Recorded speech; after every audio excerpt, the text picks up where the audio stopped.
Good morning. And good morning to you in cyber world, wherever you are right now. Please let my words speak for you.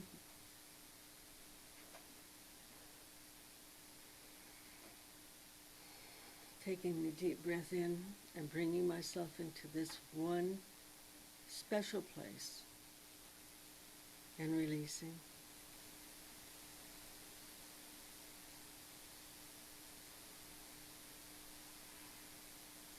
On this one perfect morning that will never come again, I celebrate life and joy and knowing that God is always there.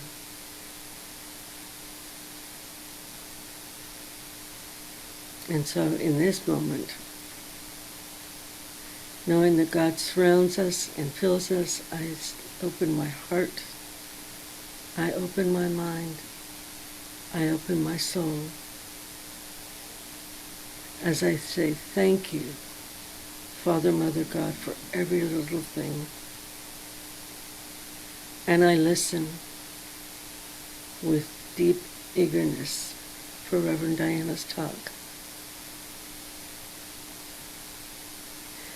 Thank you, Father, Mother, God, and so it is. Amen.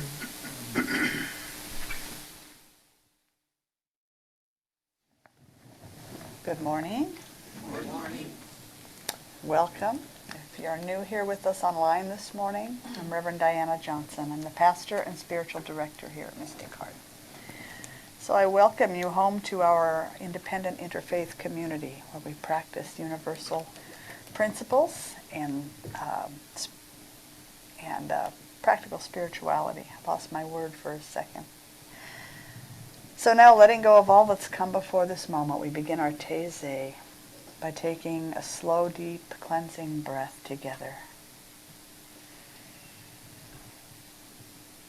And allowing ourselves, as we exhale, to fully arrive in the here and now. And gently allowing your eyes to close if you're comfortable doing so, or resting them downward. Allowing yourself to relax, body, mind, and spirit. To be completely still. You have chosen this time to be here in communion, in community, honoring all that has been. There is nothing wrong in this sacred moment, nothing missing, nothing that needs changing. All is well.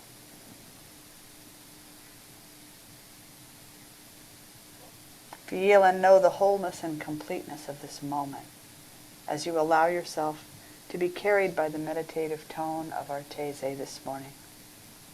Allowing the music to take you deeper as you allow the perfection of this moment to sing through you.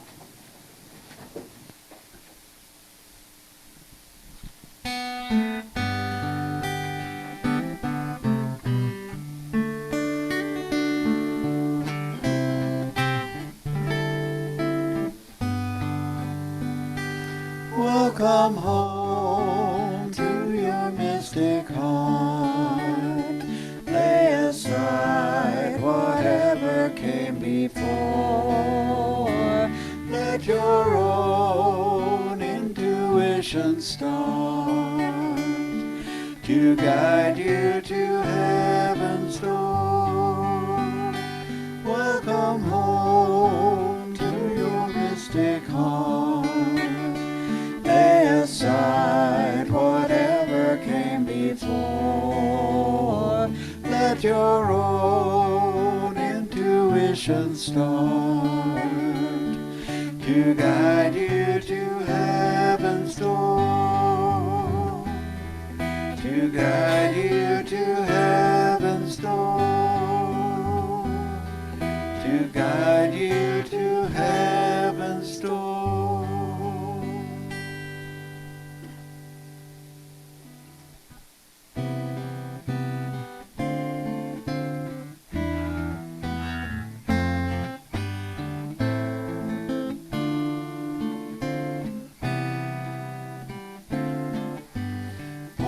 yourself in me. Pour yourself into my heart. Oh, wonderful Spirit, pour yourself in me. Pour yourself into my heart. Oh, wonderful Spirit, sing your song in me. Sing your song into my heart. Oh, wonderful Spirit, sing your song in me.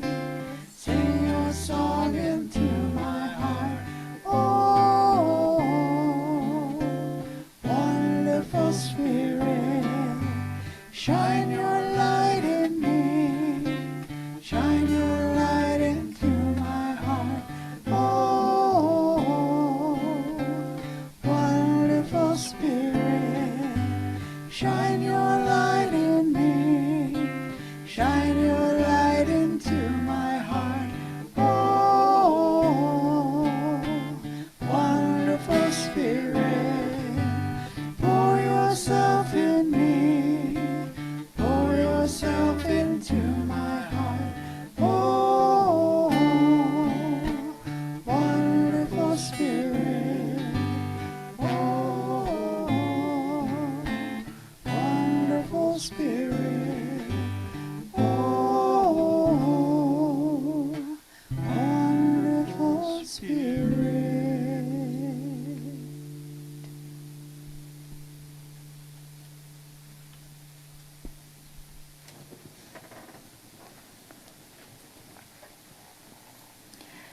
We take a moment now to honor our connection to all of life. Together we envision a web of consciousness, a vast field of intelligence, a universal living presence that surrounds and infuses the planet.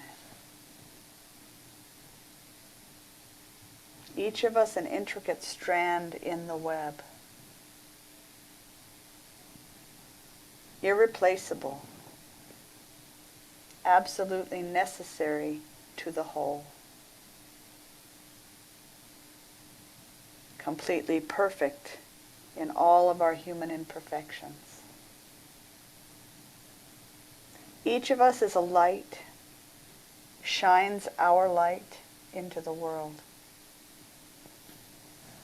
This is true of every human being, without exception. Every other than human creature, every plant, the network of life that lives beneath the soil, invisible to the naked eye, and yet infused with the light of the divine. The rocks and minerals, the water and wind, the stars and planets, all of it alive and in relationship with all of the rest. Forever connected by our coexistence at this time, in this place. All beings of light, forever one in spirit.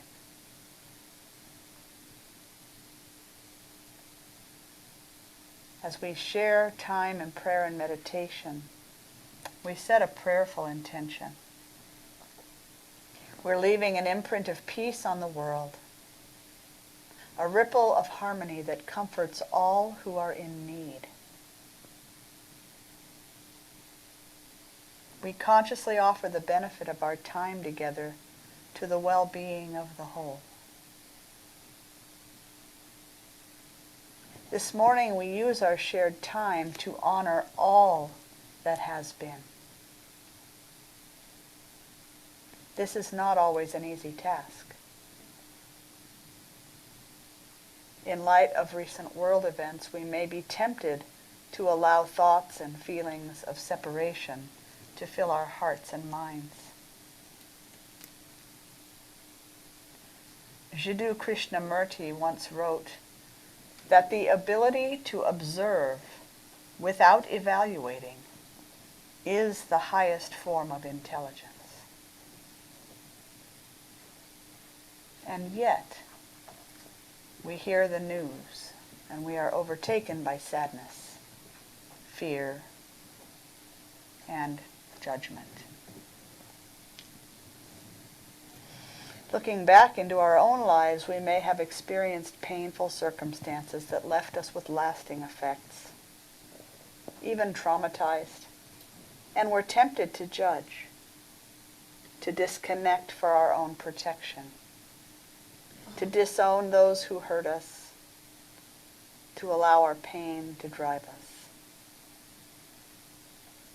As human beings, we do what we feel we must do in self-preservation. But as long as we are in judgment of another for whatever reason, we are living from separation, and we will never know the joy of true connection. Excerpting from Wayne Muller's book, Learning to Pray, living a prayerful life brings a requirement to forgive. Not to forget, not to place ourselves in harm's way again, but to forgive.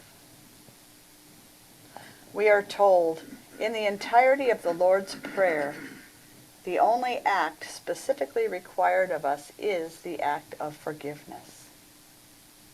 The rest are all petitions for clarity, nourishment, and safety. In the midst of these petitions, we are called to perform only one singular act: to forgive those who bring harm. Why is this?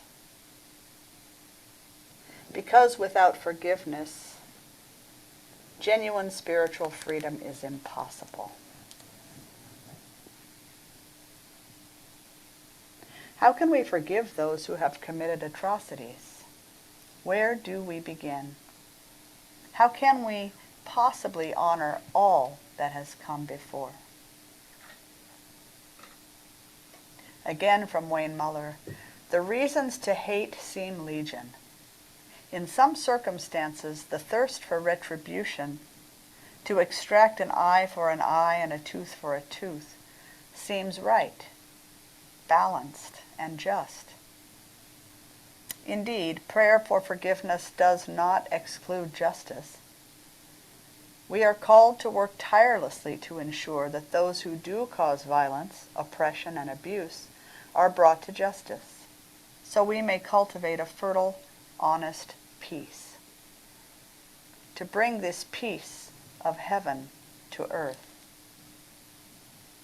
The simple physics of retribution demonstrate that, in the long run, our natural urge to answer hurt for hurt inevitably perpetuates an endless cycle of violence and hatred in which we are trapped forever.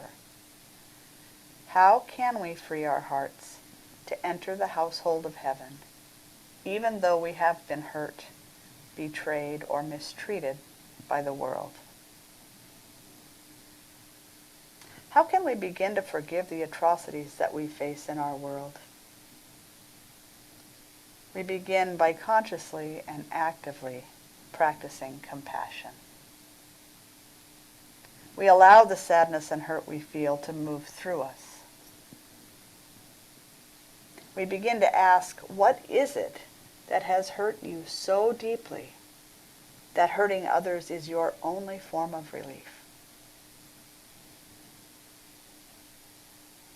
What is it like to be you, to live with that kind of pain?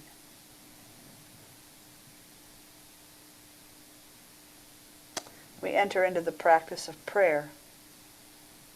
We pray to be made ready, to prepare our hearts to soften and open.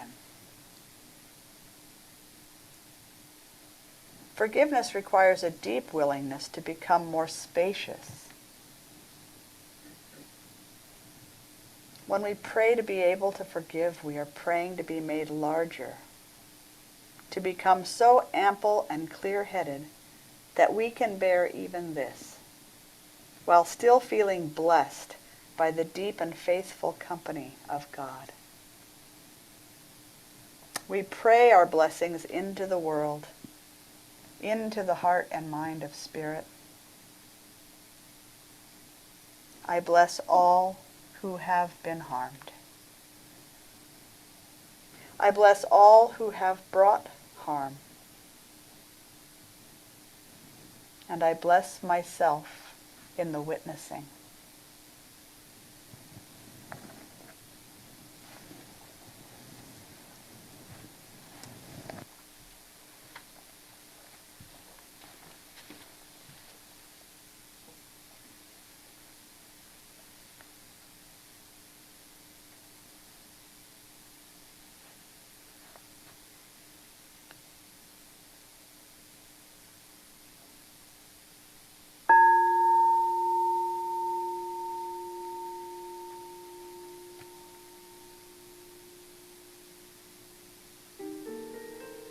Each of us is a divine being incarnated into human form. Our soul's journey has brought us into this world at this time to maximize our spiritual development.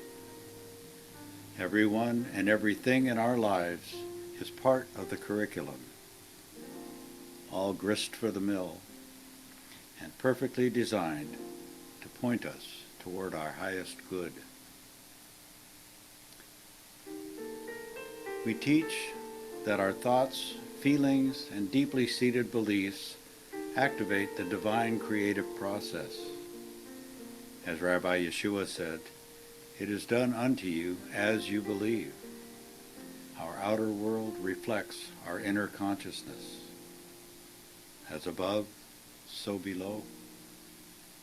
As within, so without. What you dwell upon, you become.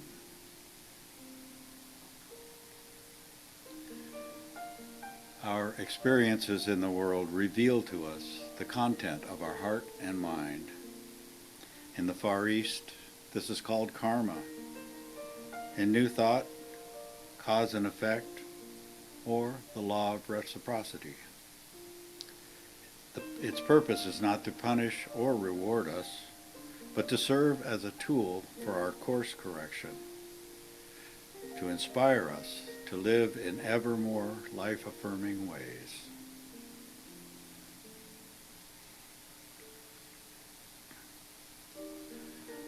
We find it easy to be grateful for enjoyable people and experiences, a loving granddad, our favorite aunt, a trip to Yosemite or Disneyland. We also learn from people and events that challenge us. Often, we learn even more from them. But we need to forgive them completely to learn their lesson for us, to fully receive the hidden gift. I invite you now to think back over your life and recall a specific event or person that challenged you, maybe even hurt you. But over time, you were able to see that it all worked out for the best. Is there still resentment, anger, fear? In our 3-minute shared silent meditation today, let us invoke forgiveness to clear any residual resentment away, to transmute negative feelings into a true appreciation for the gift you were given, so that you may fully receive your blessing.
We give thanks for this time of blessed communion with Spirit and with our beloved community.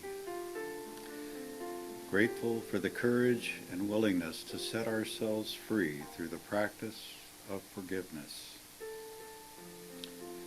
Free to appreciate each and every step of our soul's journey. Thank you, God, for everyone and for everything. As we release ancient resentments, we step out of the role of victim and we reclaim our spiritual authority. We choose to acknowledge that our soul needed each of our experiences in order to bring us to the place we are today.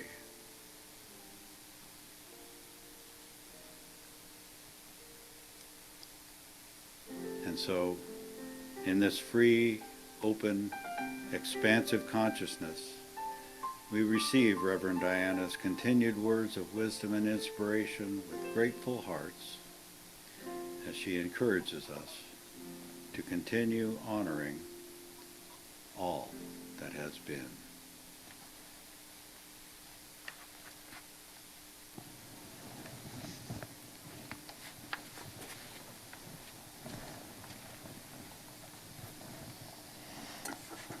We're here today honoring all that has come before in sacred communion with something much bigger, much greater than any of us. We're here on this Sunday before All Hallows Eve, All Saints' Day, and All Souls' Day, or El Día de los Muertos. Each of these holidays has its roots in ancient tradition. For the Celts, Samhain marked the end of summer. They believed that on this night, the boundary between the worlds of the living and the dead became blurred, and that the ghosts of the dead returned to earth. All Saints' Day, or the Feast of All Saints, is a celebration of all Roman Catholic saints, whether known or unknown. And All Souls' Day was intended to honor all people of the Church who have departed this life. Brother David Stendel-Rast suggests that a communion of saints can refer to a communion of holy people.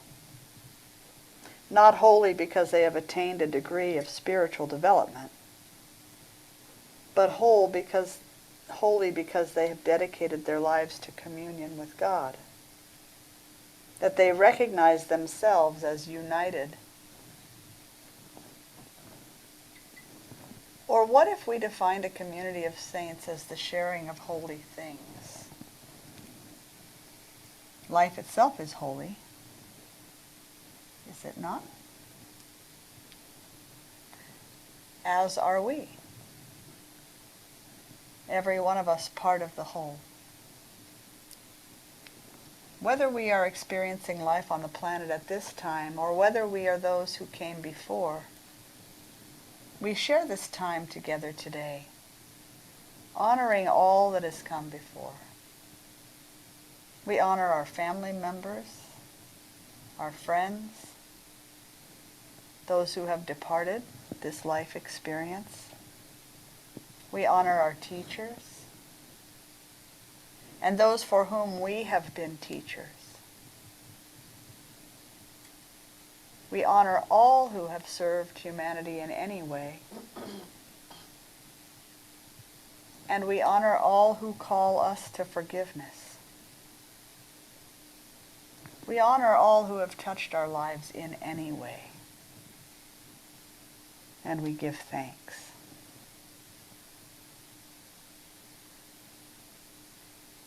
So in this sacred moment, I'd like us to just take a moment of silence, each one to reflect and appreciate those beings who have touched our lives. We have some of these up here on our altar today. We hold many in our hearts and our minds. So let's just take a moment of silence.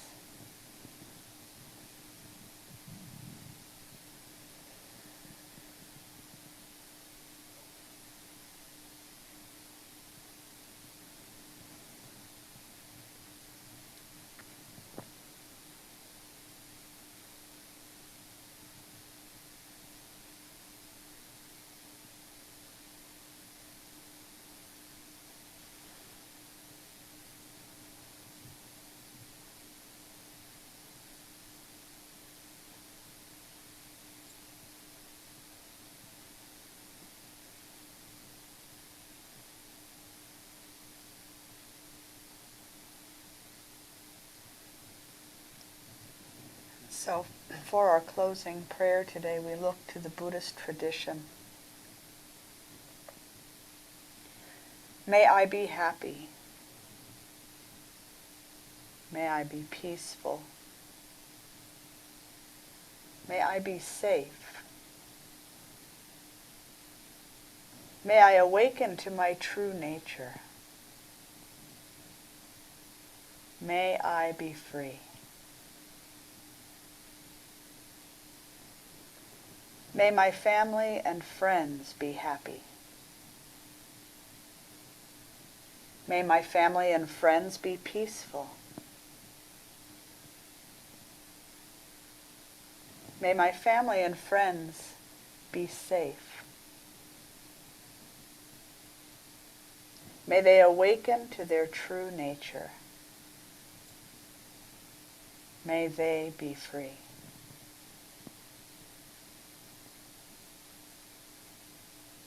May all beings be happy. May all beings be peaceful. May all beings be safe. May all beings awaken to their true nature. May all beings be free. And so it is.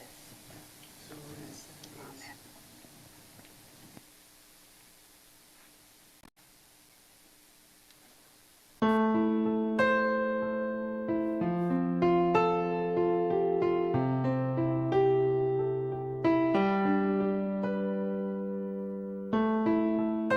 Dear Father, who art in heaven, hallowed be thy name.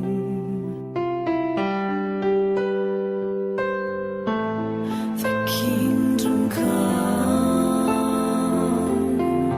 thy will be done on earth as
So coming back into the awareness of our bodies, our senses, the feeling of the air around us. Open our eyes and allow our gaze to take in whatever is here. There are many on this weekend who are celebrating and honoring all that has come before, each in their own way. Our small but mighty group this morning has chosen to honor it in this way. So I thank you for being here today. I would like to also take a moment to acknowledge and honor any birthdays that we had in the month of October. I know that there's at least one in the back with Brenda just a few days ago. And Barbara, who is with her daughter this morning. We'll get to celebrate later this week with her. Anyone else that has an October birthday? I don't think in this room there is. Well, happy birthday to you. We have birthday cake if you stay for lunchtime today. And we honor you. So as we close our Taizé meditation, we offer the opportunity for you to share your financial good with this community in support of the work that we're doing in the greater community. If you're joining us online, you can go to mysticheart.org and you'll find our donate button as well as a mailing address. And we thank you in advance for any and all gifts, not only your financial support, but your time, your love, all of the treasures that you bring to this community.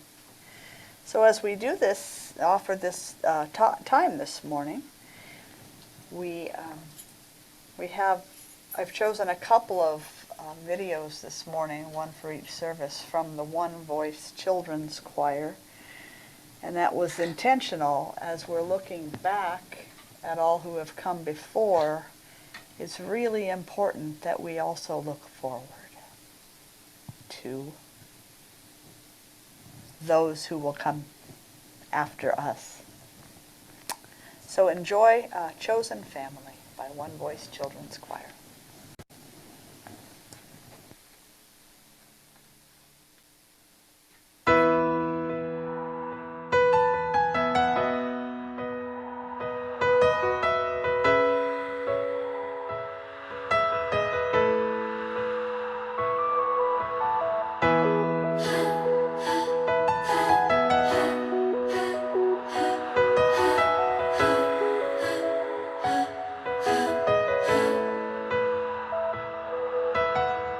Tell me your story and I'll tell you mine.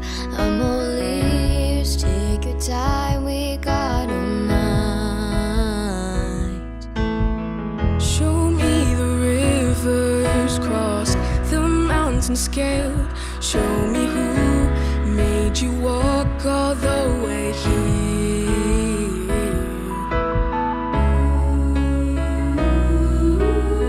Settle down, put your bags down.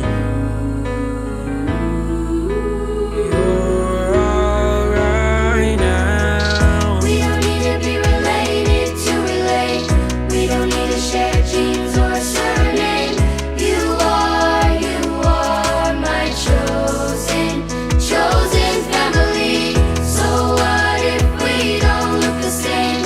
We've been going through the same thing, yeah. You are my chosen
same thing, yeah. You are my chosen family.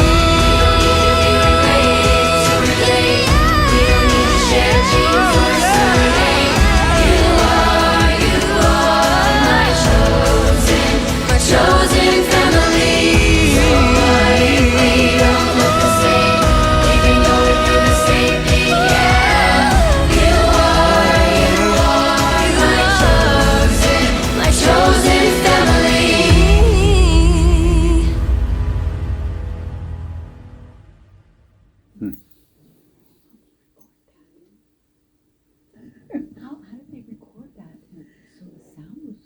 I know. They record those things in the studio and then they act. Lip sync it. They lip sync it, yeah. But it makes a beautiful video, doesn't it? Yeah. So we say thank you this morning for all of the gifts that are offered. We know that these gifts are of the one source. They come through your hands and through your hearts and serve this community so that we may expand those gifts and use them to serve the world. So thank you so much. So it is. Amen. So thank you for being here with us this morning. We're going to sing our soul's blessing, and then we invite you to either grab some coffee or come back for an intimate conversation, or maybe others are waking up and will join us. But either way, we just honor you and thank you for being here this morning.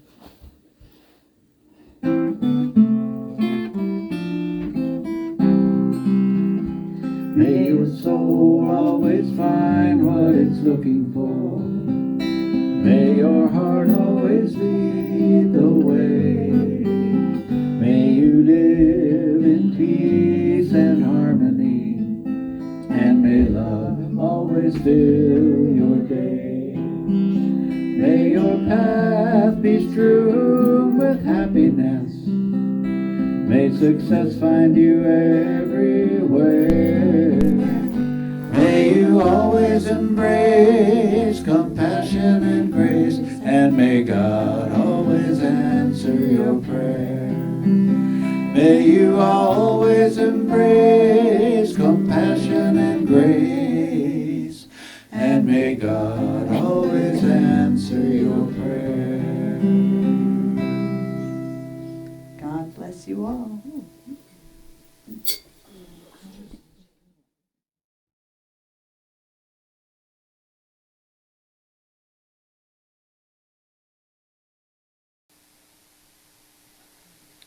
Good morning. Good morning. And good morning to you in Cyberland, wherever you are this beautiful morning. And thank you for joining us. My name is Lucinda, and please let my words speak for you right now. As I take a deep breath in and release it, bringing myself into this one precious moment that God has made. Knowing that this moment will never come again. Many more will, but not this one particular one.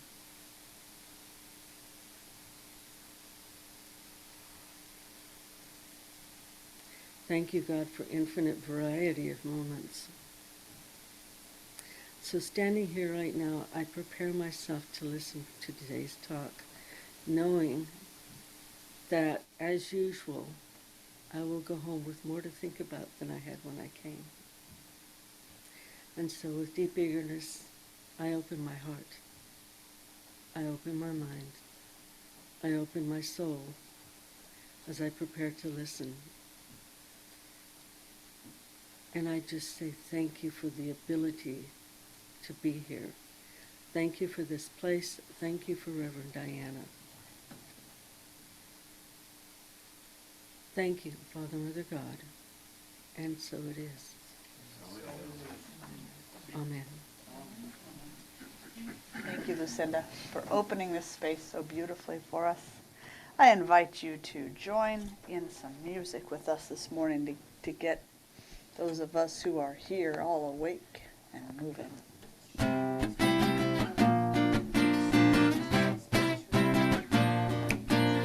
Welcome to the Mystic Heart. Join the celebration. Lift your voice and sing your part. Make this affirmation.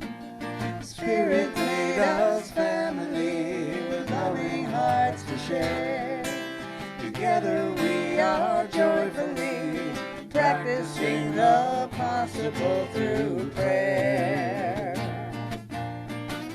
And everything's possible through prayer. So welcome to the Mystic Heart.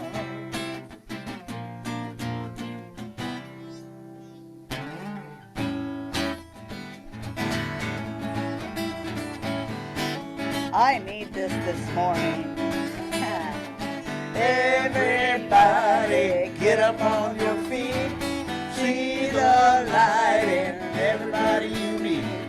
Everybody get up on your feet. See the light in everybody you meet.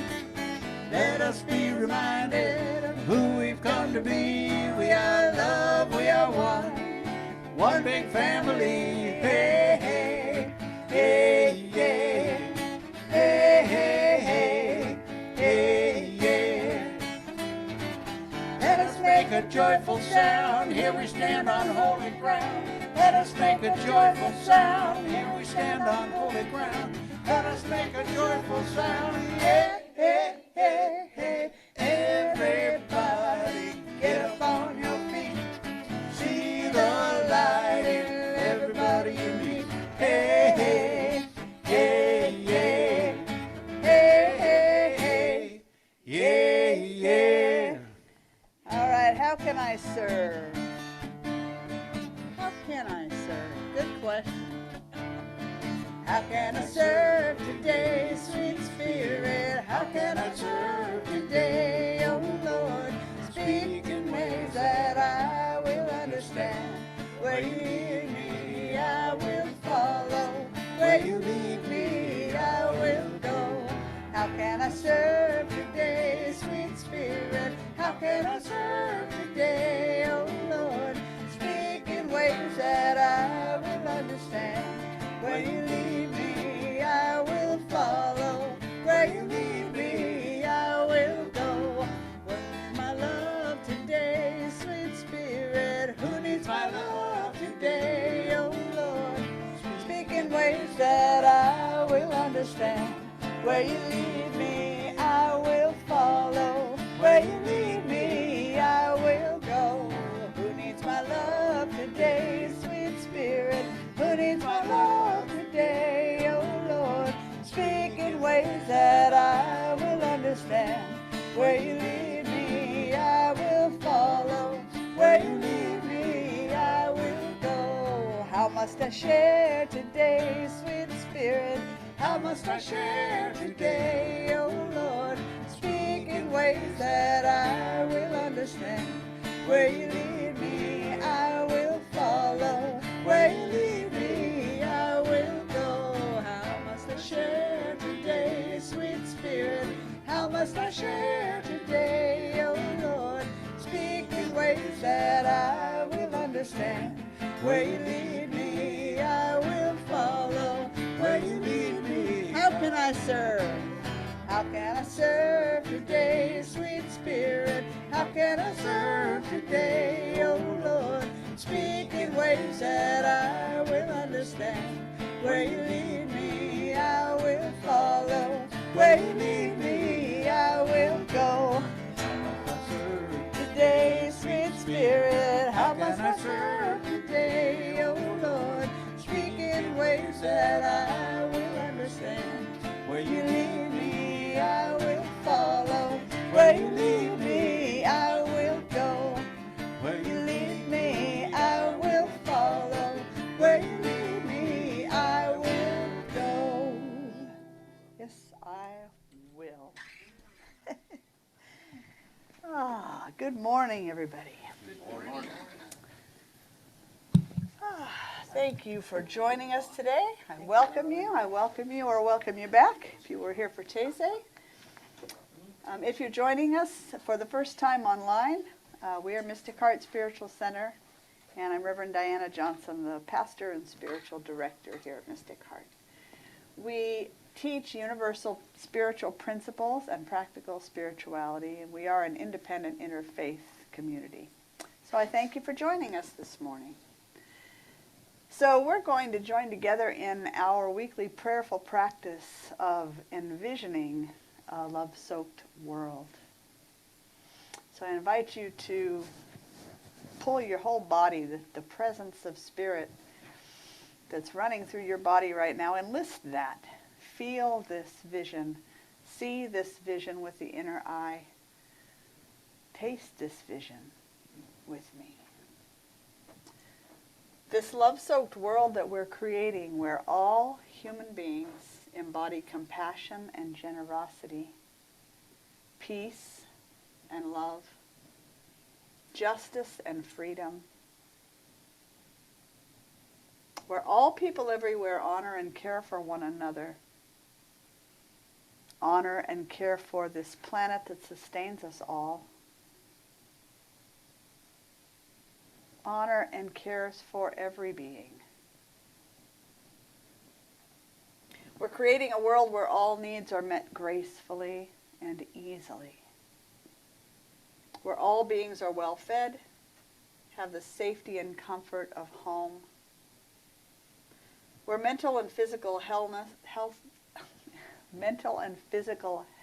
and wellness, my tongue was tangled today, education, relationships, all of the areas of our lives, the aspects of our lives are supported by social systems grounded in wellness and wholeness.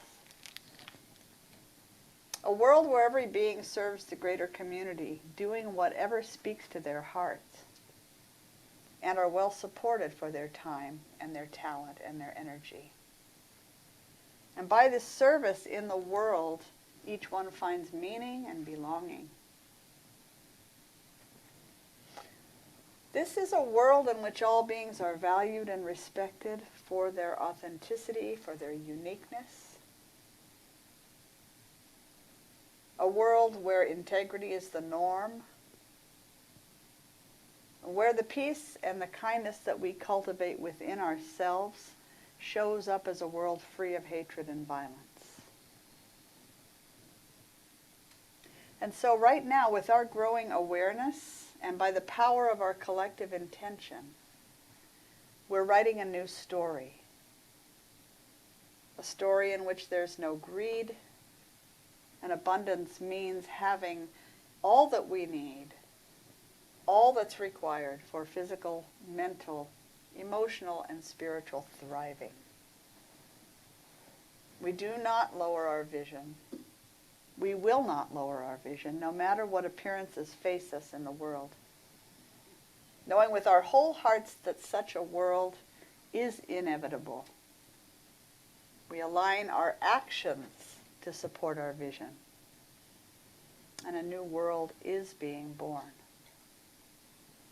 Our hearts and minds, our arms and our doors are wide open in radical welcome. All sense of separation in our world has been erased. In keeping with the vision, our community is open and loving. All people who seek belonging find it here. So with deep faith in the great mystery that I call God, we trust that our prayer is acted upon. And we prepare for its graceful unfolding in the world. We feel a deep sense of gratitude. We release it to the holy presence. And we give thanks that it is so right here and right now. And together we affirm this by saying, and so it is. Amen.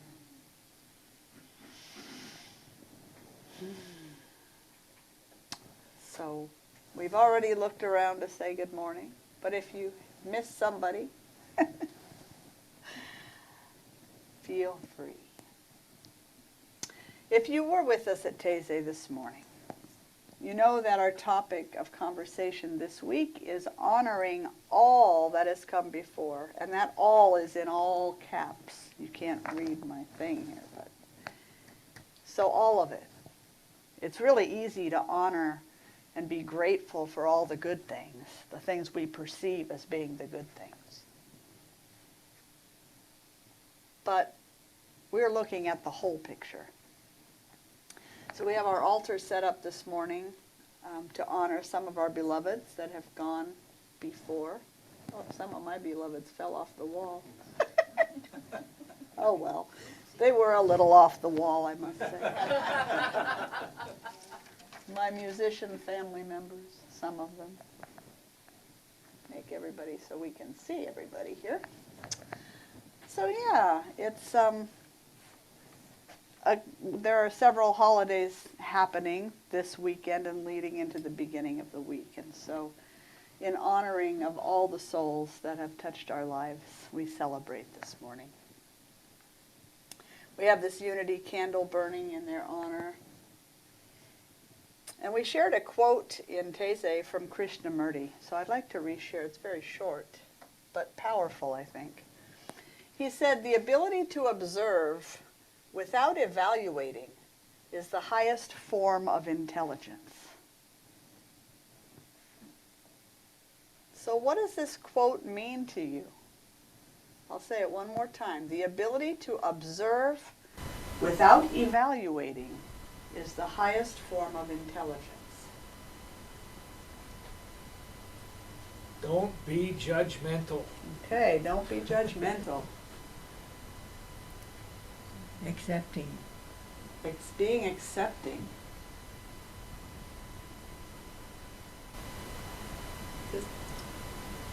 Even when we don't say anything, I'm going to speak for myself, even when I don't say anything, how many times do I catch myself having an opinion about whatever, something that's before me? Whether it's something on the screen, on the news on Facebook, whether it's somebody walking by me on the street, somebody driving a car, just the fleeting thought of some kind of an assessment or an opinion. So this is what he's talking about, the ability to observe without evaluating. Can you even imagine what that feels like? There's also an element of not getting hooked into some sort of reaction. I mean, there's just, it just is what it is, and you're accepting everything for what it is without getting triggered by it. Right. David? Well, my meditation practice emphasizes that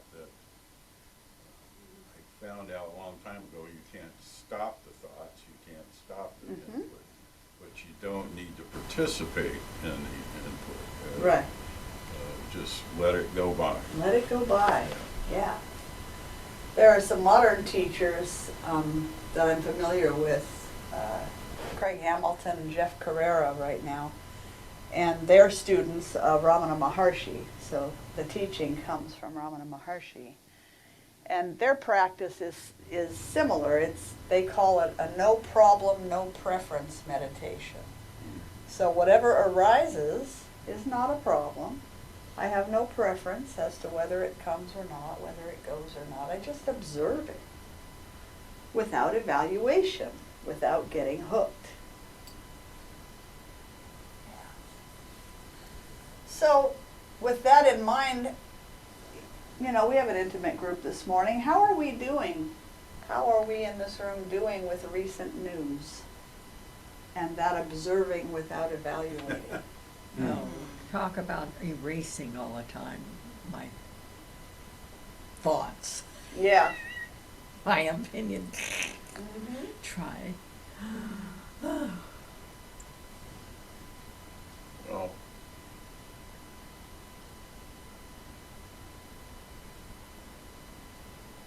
I started off with grief all the souls that Yeah. what I thought was probably wrong timing for them to depart. And then the anger came over it happening. And then I realized I've watched quite a few things on it, and everyone's definitely honoring the people that have passed and talking about how good they were and stuff. And then I realized myself that the person that needs the most forgiving, the person that needs the most love, is the one that committed all these terrible acts.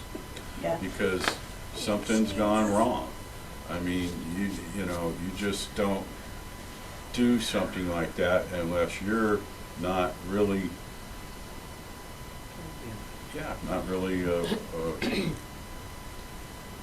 living in the presence. You're hurting so bad that all you can see is spreading that hurt to other people. Yeah. And it's really him that needs the most forgiving and the most help. Yeah. Yeah, we brought that question up in Taizé, you know, what is it that has hurt you so badly, so deeply, that the only response you can come up with is to pass that hurt on. The only thing that brings any relief to you in your life, even if it's fleeting, is to harm another person. The other piece is that's really hard sometimes when these things happen is to acknowledge, you know, something you said, David, was, you know, these people died in our estimation before their time. But many of the world's traditions would say, you know, whether it's spirit, God, there's a plan, or whether it's soul's journey, however you view that, I'm not sure it's possible for us to go before our time. It's the way that we go that seems so shocking sometimes and hard for others.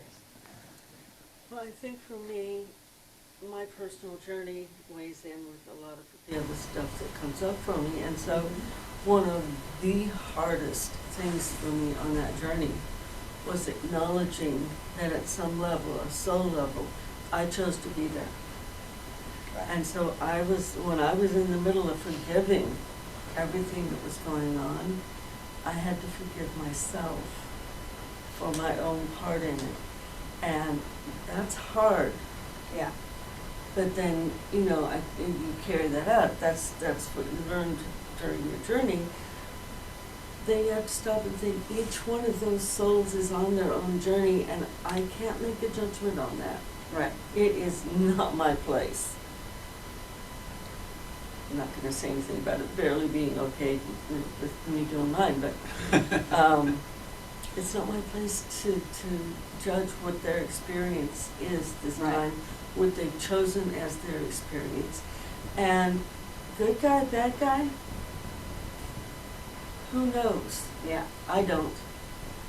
And it's all one anyhow. I have to remember that everything happens in the mind of God. And each and every one of us is God experiencing. Mm-hmm. And sometimes I forget. It's a thing for me to try and remember more and more. Yeah, so whether we're having opinions, taking sides, or judging a perpetrator or an act or something that's happening, or whether we're judging ourselves for having the judgment in the first place, whatever it is, spiritual masters have all said, judge not, lest ye be judged. In the words of Rabbi Yeshua, with the measure you use, it will be measured unto you. So, there's a couple ways of interpreting that, but when I hear that verse, I'll save my interpretation. How do you interpret that verse? Judge not, lest ye be judged. With the measure you use, it will be measured unto you. That's always been my interpretation of forgive us our trespasses as we forgive those who trespass against our debts. The as has two meanings. It can be at the same time or in the same manner. And I think what he's talking about is the intensity of our judgment is going to come back, you know, at that same level of intensity. If there's fear and hatred and venom in there, then that's the exact measure of venom we're going to get back. Okay. Thank you. I think of Paul Young's book, The Shack. There's a scene in that book where he enters into a cave and he meets judgment. Yeah. And that was a very eye-opening experience for me because basically it's almost like an enigma, a contradiction. It's kind of like the more you enter into that, maybe God isn't going to judge you more, but it's going to be, it's going to have consequences for you as a person, in the spirit, to feel like you have some way of saying what is right and wrong. Right. Because we don't know. Really. Right. We don't have that. We don't No. have that vision. No, we have our human perception, and what I think is right, you might think is wrong, and it just is. As far as we are concerned, really, it just is. And the highest intelligence, God, has that ultimate view of, you know, of what goodness And also is. in the Hebrew Bible, we have the book of Job, and in the end of that book, we have this conversation between Job and God. And God is kind of questioning, did you make this? So you are able to then judge what I've made. And Right. basically, the idea is that Job doesn't have the full picture. Right. Yeah. And that's kind of the point. So each one of us only has our picture of what's happening.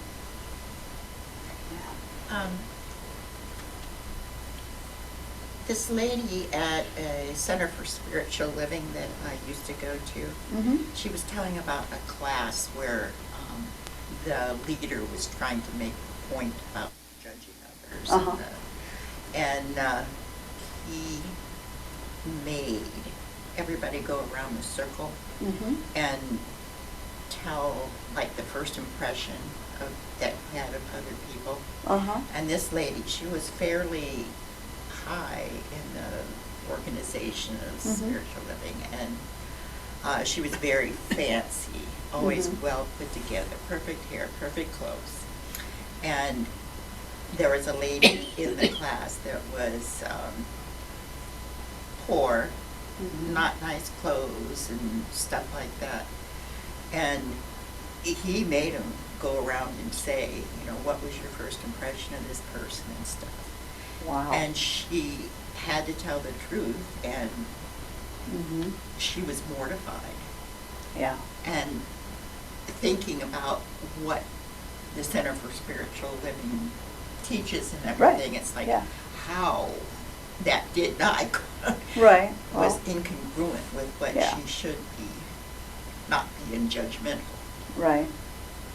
And yet we all find ourselves here with our human qualities and characteristics, and I think if we're mindful spiritually,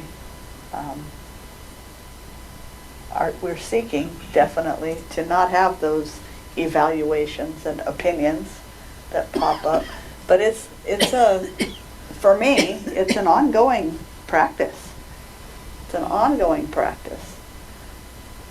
And it gets easier with practice to just observe without evaluating. And yet still it pops up. Well, that seems to be lesson. Mhm. That, you know, if everything was perfect, you would have nothing to go off of. But being that all of a sudden we're exposed to our prejudices and Right. opinions, you go, oh, well, that's where I need to grow. That's Right. what I need to do. Yeah. And I believe it sounds like he was just pointing that out, that even though we're in a spiritual community, doing a spiritual thing, we still have this other Right. Yeah. thing on us, you know. I think the important piece to that is owning that, recognizing it, being willing to look at it, and then to work on it. You know, the willingness, yeah. It reminds me of the Ralph Waldo Emerson quote, "Stand guard at the portals of your mind." Mm-hmm. We need to be alert for that, because I know for me, I'll be going along and, you know, judgment will come popping into my head of, wow, where'd that come from? You know, Right. but it's just, it's there. I mean, there's no stopping it, unfortunately. But it's, you know, how you respond to it, I think. Right, Whether right. you get hooked into it and grind on it for a while, or Yeah. just say, wow, that was weird. I think I need to work on that. Important to remember too that we're here in this soup of all of us thinking, creating, feeling. There's this idea that race consciousness, you know, is every thought, word, action, feeling that has ever expressed in the whole of history. And it makes up the energy in which we live. And we can get hooked into the negativity in that if we let ourselves. So even just being around energies can, which we're all in an atmosphere of thought, you know. But like you said, what do you do with that? Yeah. You know, you catch it and you go, whoa, no, that's not, you know, I'm not going there. I'm not going to hang out there. Yeah, and I think it's important too to realize that trying not to be in judgment is not in any way saying I have not been hurt by something. Right. Because right. I mean, let's face it, there's a lot of things that happen that are hurtful Yeah. in the world. Yeah. And it also means that I don't have to feel that I have to then engage with something that is hurtful to me. Right, Just because I'm right. not trying not to be judgmental. Yeah. So, Yeah, we mentioned that in the Teze. It doesn't mean putting yourself in harm's way. It doesn't mean, you know, letting people walk on you. It doesn't mean re-engaging with an act that was hurtful. It just means forgiving that divine essence in another, understanding that they're coming from a place of pain or wherever they're coming from, but not necessarily putting yourself back in that, you know, in that place. and that's not trivial. No, it's not. Like Nadia Bolz-Weber's definition says, forgiveness is like the bolt cutters Right. that break the chains between you and the person that harmed you. Yeah. So the forgiveness is for you and your ability to live freely in your own life. So I found this phrase as I was doing my preparation for today. It said, judge at your own risk. I thought, So I must take great care in how I am evaluating and blaming and judging in my own mind. And for me, it begs a question, as I'm judging another, where does this thing I'm judging live in me? Because unless I have, you know, a spark of that somewhere in me, I have nothing to recognize it with. So, if that makes sense to you, but it's like, you know, last week I think you were talking about this idea that, you know, where does Hitler live in me? Doesn't mean we've done those atrocious things. It doesn't mean we ever would. But where is that spark of either hatred or that spark of where do we have violent thoughts at times, or where, where does that live in me? And addressing that can be challenging sometimes. I think in that instance especially, there is a little bit of insanity. Right. Which I think is a fear. I know, speaking for myself, it definitely is a little fear inside me that when I see something that I just cannot identify with at all, like the whole Hitler thing. Right. To me, it oh my God, that's insane, and to me that's very frightful, because Right. I know that there's a thin line perhaps between sanity and insanity in each one of us. Right. And God knows the most horrible thing in the world would be for me to cross that line. Yeah. So that's Yeah. where that rings with me. Yeah.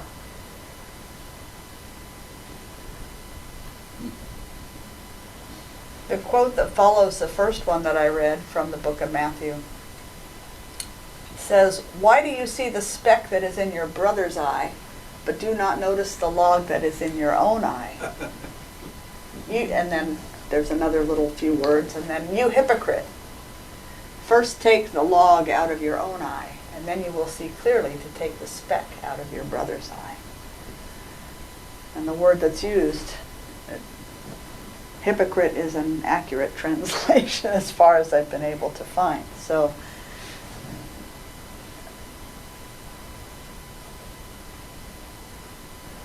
what's that feel like?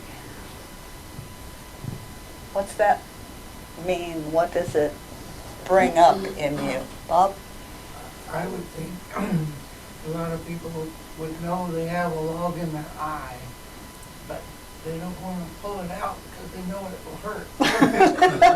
There you go. And so they sometimes subconsciously leave it in and wish they pulled it out, but they at that time couldn't pull it out. Just too painful, huh? Well, I mean, it really sounds like, this huge thing in your eye, and that really is blinding. Right. So this idea that you're seeing a speck, maybe you're not even seeing that speck because you're being distorted by this big giant thing in your eye. Yeah. So I think it's a matter of, I think it's compassion, empathy, maybe, to realize that somebody who is doing bad things, you have those impulses sometimes. Right. Yeah. Not to say that those things aren't bad. It's just Right. that maybe I should wonder how close I am to doing some of those things. Yeah. Yeah, go ahead. But it reminds me of that, and that line that's also, I believe, in the Bible, that he who is without sin, throw the first stone. Right. And I think it's within us as humans to want to think I'm without sin, or we can make all kinds of excuses for things that we might have done, but he Yeah. he knew, We had a good reason. Yeah, I had a good reason. He did. And it just reminds you that he who is without sin, which one of us can say, I'm without sin? I've never judged, I've never envied, I've never, Right. Never 'cause even I made, can't. never even made a mistake. No, not me. Never missed the mark. I thought I made a mistake once, But I was wrong, yeah. So how we judge others says far more about us than it does the other person, right? I remember growing up with a country western song called Mind Your Own Business, and you won't be minding mine. A lot of that for me is about, am I attending to my own business? Am I attending to my own thoughts, my own words, my own actions, how I treat people, how I judge or don't another That's my first order of business. My relationship with myself and with my God, that's my business. And yeah, sometimes that means steering clear of other people and actions and things that are going on. But that doesn't require judgment, that kind of judgment. Discernment, yes, to be or not be somewhere. But that judgment that is a blaming or a finger pointing doesn't require that, for me to mind my own business. I used to tell my students at school that if everybody minds their own business, we'll all have a full-time job. That's right. So now the big question, why all this talk about judgment on a day that we're supposed to be focusing on honoring all that has come before?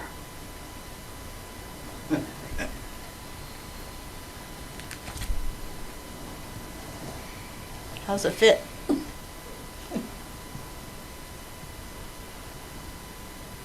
Well, the idea that if it's before us, it's for us. Okay. And when we judge something, like you said earlier, it's because we have something similar that resonates inside of us, and we're not honoring the person or the situation or whoever or whatever we're judging. Okay. You can't honor and judge at the same time. thing. Yeah. Yeah. What's it mean to honor something? What's that word mean?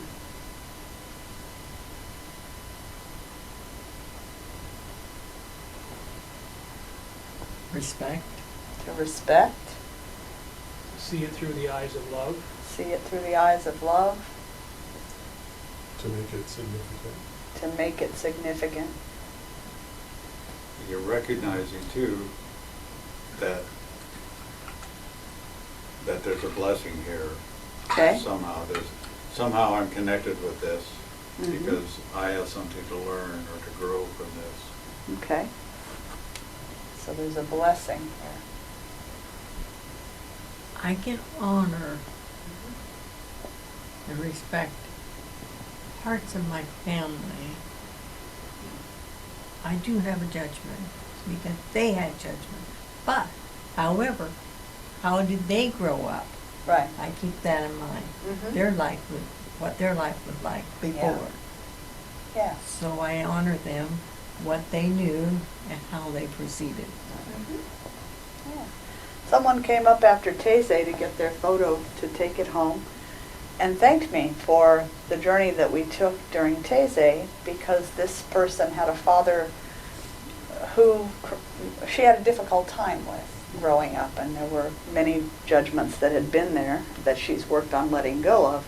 But she said in that short moment of silence, all of a sudden what came to me was all of the positive things I got from my father.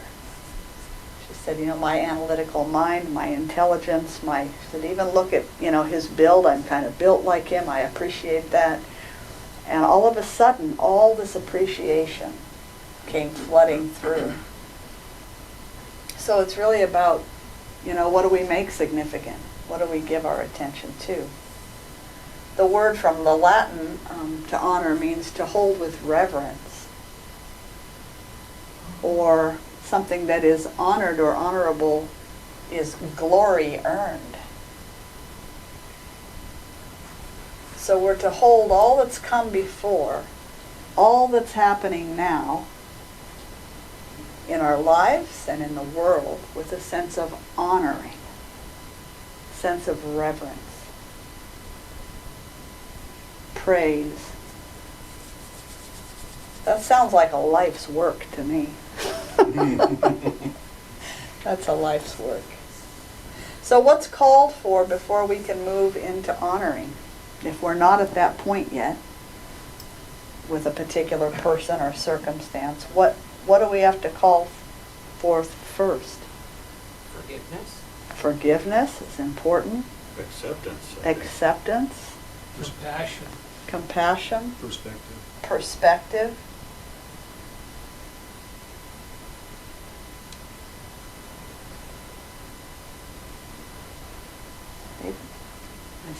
brewing over there. Well, Uh-huh. I just heard a story I thought was pretty impactful. A lady had her son murdered, and they caught the other young person that did it, and he went to trial and got convicted, and she was able to give a last statement, comment. And she said, "I'm gonna murder you," or I'm gonna kill you. And that was her statement. Because she was so despondent over what happened. So he goes to prison, and just before his release, she decides to start going to the prison to see him, to understand why did you need to take my son's life and what was going on.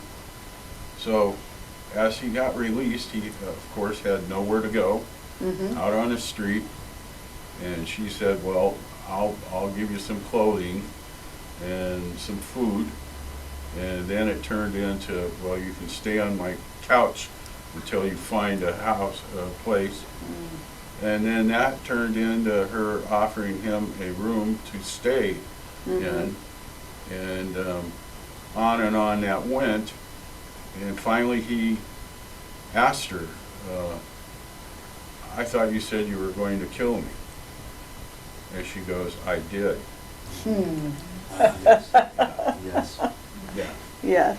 No, because that's just how we have to be. Yeah.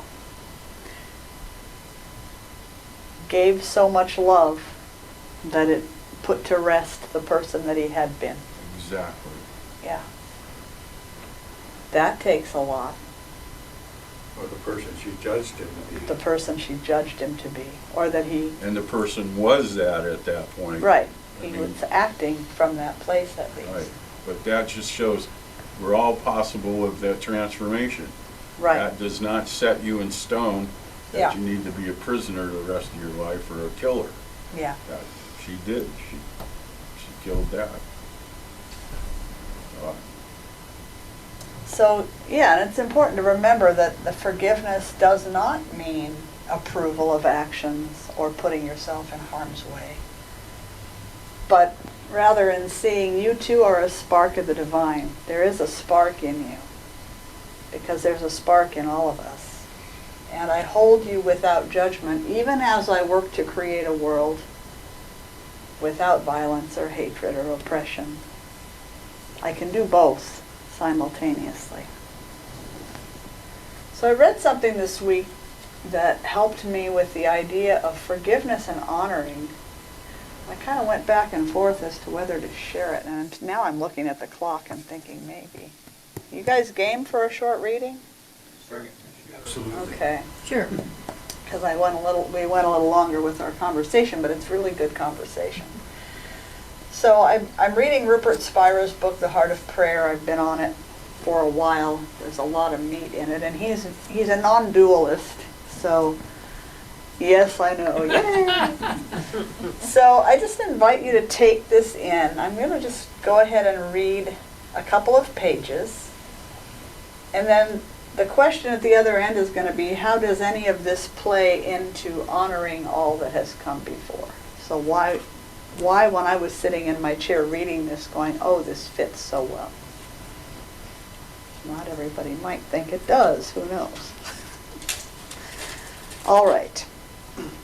He says, just as there is no relationship between the physical space of the universe and the space that seems to be contained within a single building, for they are already the same space, so there is no relationship between God's infinite being and the temporary finite self that we seem to be, for they are already the same being. The person that we seem to be and the being that we truly are one and the same. The actor John Smith and the character he plays, King Lear, are identical. In both cases, the former is simply a temporary illusory limitation of the latter. Therefore, there is no question of an individual either being separated from or united with God's being. This understanding is expressed in the Vedantic tradition as Ayam Atma Brahma. The individual self and the ultimate reality of the universe are one and the same. In the Christian tradition, I and my Father are one. In the Sufi tradition, whosoever knows their self knows their Lord. As a compassionate concession to the person we seem to be, many traditions prescribe a method, practice, or discipline whereby we may be united with God's being. One might argue that such methods validate and perpetuate the apparently separate self who undertakes them, and are as such counterproductive. Or one might argue that such practices are the highest endeavor on which an individual can embark, placing the individual in the right relationship to God, and thus preparing it for its final dissolution in God's being. As the Sufi Bayazid Bastami said, what we speak of here cannot be found by seeking, and yet only seekers find it. Such practices take us to the threshold. They empty the self of the self. This is all we can do. From there, God's being takes us into itself. What does this seeking consist of? Although there is only one infinite, indivisible being, we seem to be separate, limited individuals. And so we feel incomplete, lacking, dissatisfied, cut off from others. Hence, sorrow and conflict are the inevitable consequences of the belief in separation. To re-establish the unity of being, the apparent individual undertakes a process which could be divided into two parts: interior and exterior prayer. In interior prayer, we withdraw from the content of experience and sink into the sanctuary of the heart. The Gospel of St. Matthew describes it this way: "When thou prayest, enter into thy closet, and when thou hast shut thy door, pray to thy Father who is in secret." To shut thy door is to turn away from sense perception, through which the mind flows outwards into the world. To enter into thy closet is to turn within and give our love and attention to the fact of simply being. It is the sinking of the mind into the heart. It is to enter the shrine of the heart in which the altar I am stands. It is to rest in being as being. Jesus was teaching his disciples self-abidance, the essence of prayer. This subsidence of the mind into the heart is the surrendering of the separate self to God's presence. As the Indian sage Ramana Maharshi said, one who is steadily established in their being, giving not the slightest room for the arising of any thought, alone is surrendering their self to God. Now, the final section that grabbed me and made this all fit together. Exterior prayer is the practice we undertake when we come out of our closet and return to the world. It is the prayer we carry out in the midst of our activities and relationships, as opposed to the interior prayer which we undertake in the privacy of the heart. When Jesus said, "When thou prayest, enter into thy closet, and when thou hast shut thy door, pray to thy Father who is in secret," he might have continued with another verse: "When thou prayest, open thy door, come out of thy closet, and see God's infinite being, which does not only lie in secret behind the world, but manifests itself as the world." In the Gospel of Thomas, Jesus says, "If they ask you, what is the sign of the Father in you, tell them it is a movement and a rest." This rest is the essence of our inner experience. It is the silence of the heart. The movement is our outer experience, the myriad changing forms that the one changeless being assumes without ever ceasing to be itself. Form is emptiness in motion. Emptiness is form at rest. Praise is prayer in movement. Prayer is praise in silence. In exterior prayer, we come out of the closet of the heart and return to the world. Prayer ceases to be something special that we do at certain times. Our thoughts, feelings, sensations, perceptions, activities, and relationships become prayers made manifest. Our life becomes a prayer of praise and thanksgiving. There is no longer any question of having to guard the candle in the wind, because the world has caught fire and is ablaze with God's being. We may still choose from time to time to enter our closet and rest in being as being, but this would not be any different from our everyday life in the world. It is simply a different mode of the same experience. What the heck is all that? How does any of this play into honoring all that has been, all that is? All that has been and all that is God, as is everything that is now and everything that we are. It is all God. That, I believe, is what he's trying to say there in all of those wonderful words. So if it's all God, or if it's all God's creation, God's expression, however we want to phrase that, who are we to not be in ongoing prayer and gratitude, thanksgiving and praise?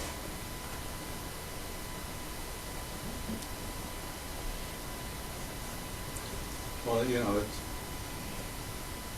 it is all spirit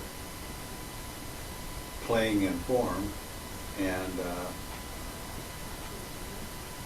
some of it is not necessarily life affirming, life enhancing. And so that, you know, for me, it's that paradox of saying everything's perfect, the kingdom of heaven is at hand, and there's still work to do. Right. Yeah.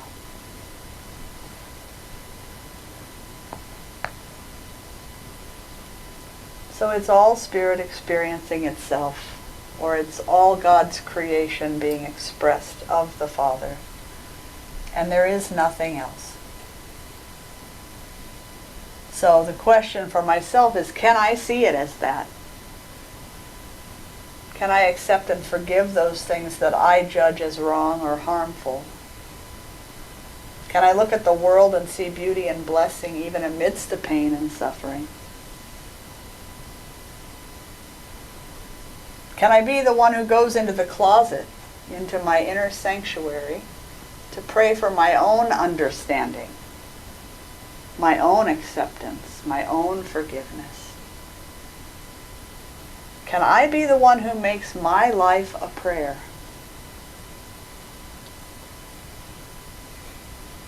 My every action flowing from the intention to serve, to comfort, to be a living example of peace and love and compassion. I believe this is why we're here.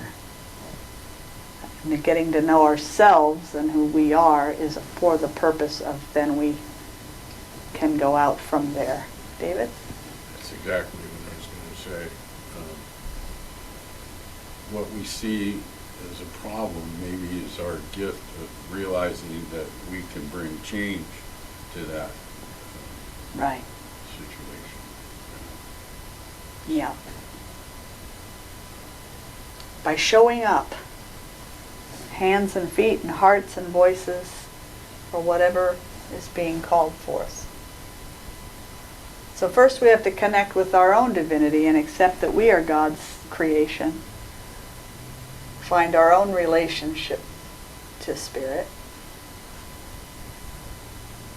And then, step out from that. How can we serve? The song that we sang today. How can I serve? Who needs my love? Who needs my love? How can I share?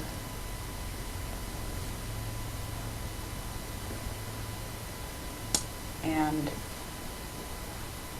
I really feel like we are to honor all that has been.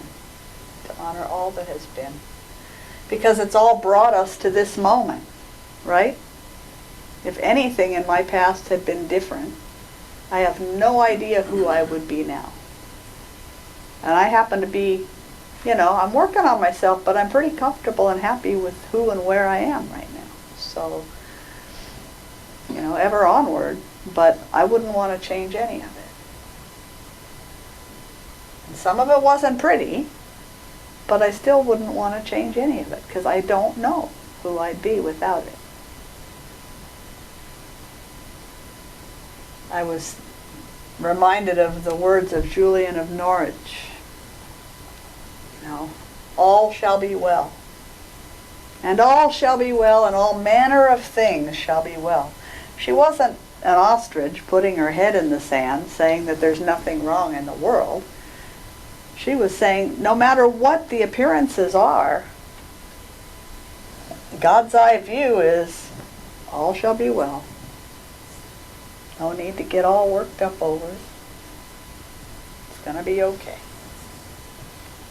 So in this moment, I know for each one of us that all is well. All has always been well and will forever be,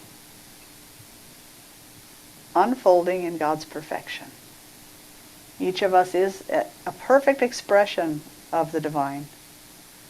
We are here on purpose, exactly as we are and exactly as we are not.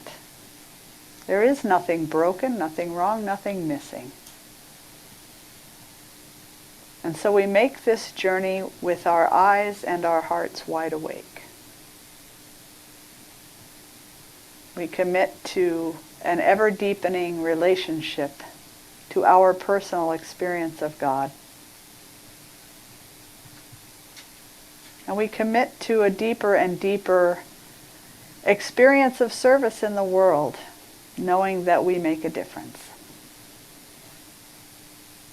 So I say thank you for this time that we've shared this morning. Thank you for every blessed gift of this and every day.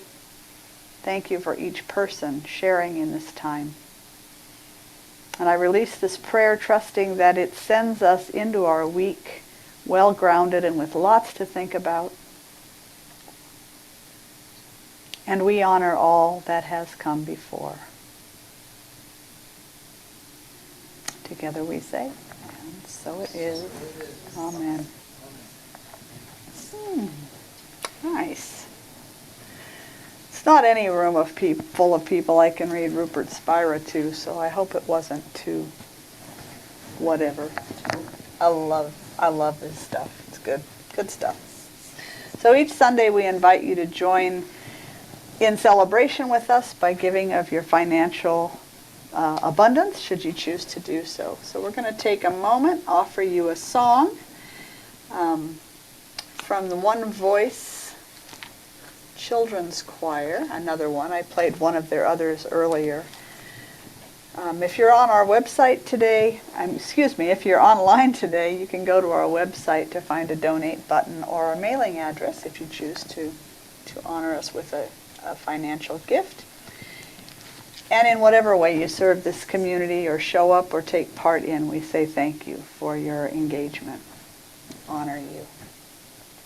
So, this What About Us is the name of this song.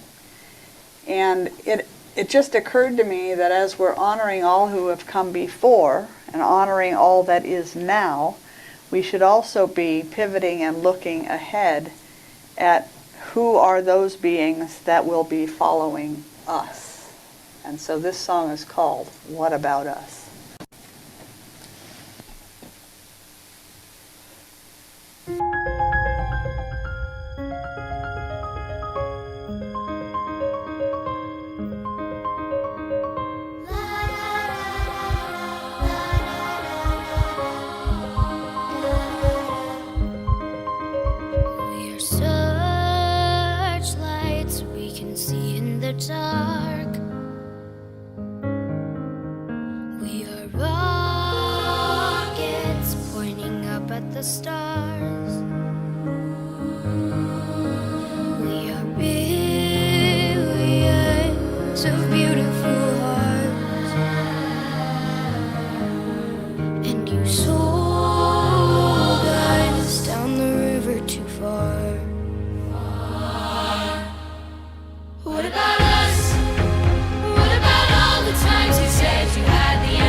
to be solved.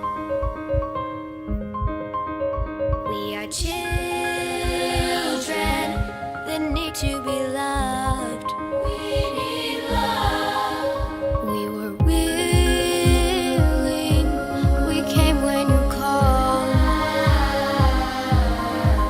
But man, you fooled us. Enough is enough. What about us? What about all the times you said you had the answers? What about us? What about all the broken happy ever afters? What about us? What about all the plans that ended in disaster? What about love? What about trust? What about us? Sticks and stones, they may break these bones, but then I'll be ready. Are you ready? It's the start of us waking up. Come on, are you ready? I'll be ready. I don't want control, I want to let go. I'll be ready, 'cause now it's time to let them know. What about love? What about all the times you said you had the answers? What about us? What about all the broken happy ever afters? What about all the plans that ended in disaster? What about love? What about trust? What about us?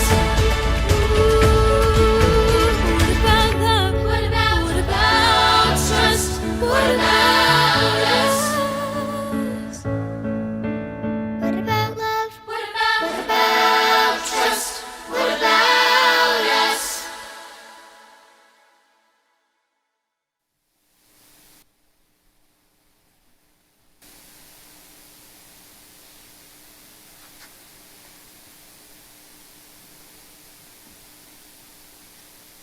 Absolutely beautiful. One of my favorite children's choirs.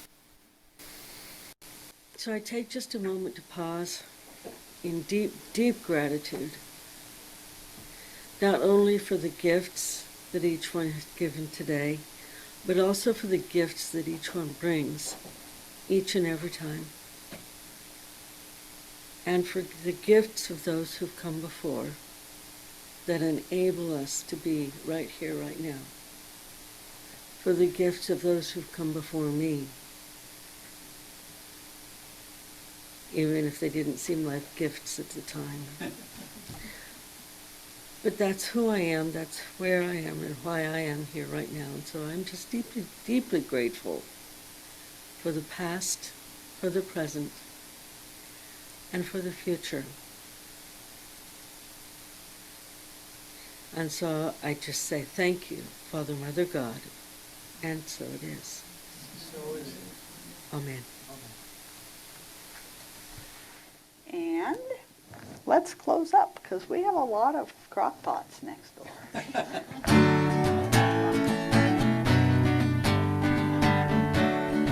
We have choices. All together, hand in hand, we see the light, we take a stand, and we are changing. Whole new life for you and me. Take your past and set it free, and share this blessing. Love be with you, peace enfold you, spirit lift you, breathe it in. Truth come through you, make good flow to you. Let joy renew you until we meet again. Love be with you. Ooh, love be with you. Ooh, love be with you. Ooh, love be with you. Ooh, love be with you. Ooh, love be with you until we meet again.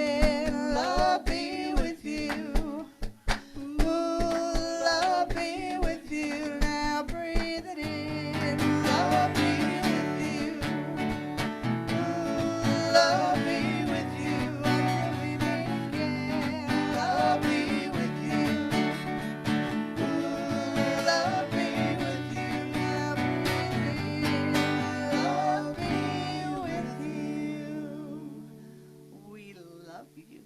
Have a great Sunday.